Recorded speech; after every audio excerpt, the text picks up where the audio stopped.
I've paid over $10 billion in taxes. I paid more than anyone in taxes. But I'm glad to have paid, if I'd had to pay $20 billion, it's fine. But when you say I should pay $100 billion, okay, then I'm starting to do a little math about what I have left over. Sorry, I'm just kidding. Here's a question you're likely to hear whenever the subject of taxes comes up. Do the rich pay their fair share?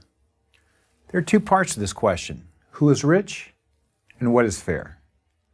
Let's start with who is rich. Nearly everyone assumes that a person who is among the top 10% of all income earners qualifies as rich. But according to 2011 data, a top 10% household makes around $150,000 or above in gross annual income. That's income before deductions and taxes. Now, $150,000 is a nice living, but it certainly doesn't make you rich.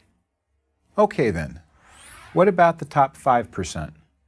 You get into this percentile if your household makes around $190,000 or above. That's a nice bump, but it hardly puts you in the rich category. How about the top 1%? That's $500,000 or above. A great income, but remember, most people only get to that level after many years of hard work and quite possibly the accumulation of serious debt to fund their education or build their business. Of course, there are people who make more than $500,000, and there are some who make many millions, even billions, but the number who do is very small. Now let's talk about fair. Fair would seem to be that the group of taxpayers who earn 10% of the country's income would pay 10% of the country's taxes. The group who earned 20% would pay 20% of the taxes, and so on. But what if I told you that according to IRS data, the top 10% of all earners, the people making $150,000 and above, pay 71% of all federal income tax while earning only 43% of all income. If anything, the top 10% pay more than their fair share. So, as it happens, do the much reviled top 1%. They earn 17% of all income, but pay 37% of all federal income taxes. And what about those at the other end of the income scale, the lower earners? Are we squeezing them? Hardly. Those who make $45,000 or less, 47% of all earners, pay little and often no income taxes.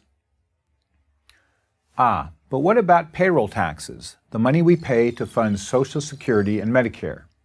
That takes a bigger bite of the paycheck of lower earners than higher earners. Isn't that unfair? Consider 2 points.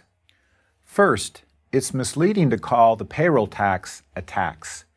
It's really an insurance payment that guarantees we receive Social Security and Medicare after we turn 65. Second, the benefits we receive from Social Security are capped, no matter how much we have paid in.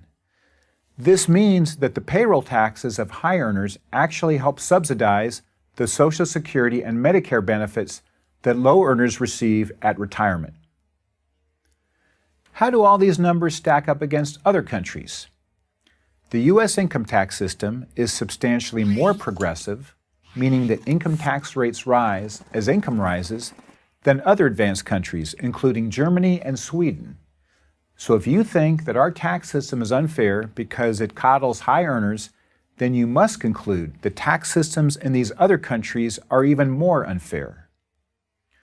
So how high are tax rates on Americans today?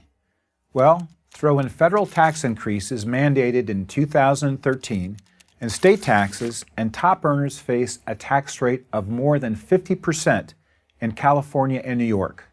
Other states like Maryland and Connecticut are not far behind. Do you think a tax rate of greater than 50% is fair? If so, is there any rate that wouldn't be? Nobody's calling for bake sales for anyone in the top 10% of earners, and no one wants to minimize the struggles of those at the lower income strata. But to say the rich, however you might define them, don't pay their fair share is simply wrong.